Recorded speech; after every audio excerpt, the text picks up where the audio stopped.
I'm Dr. Travis Clegg, board certified orthopedic surgeon specializing in hip and knee replacement.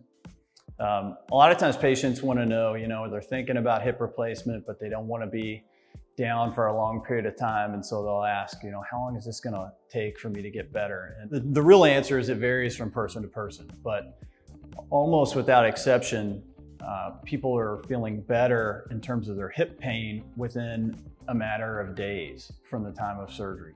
People we start everyone on a walker just for balance. The vast majority of people are not using a walker or a cane or anything by the time they see us at 2 weeks. Average return to work is around 4 to 8 weeks, but I've had people go back to work like 2 or 3 days after surgery. All of these are done as an outpatient, so people go home, they recover in their house where they want to be, sleep in their own bed.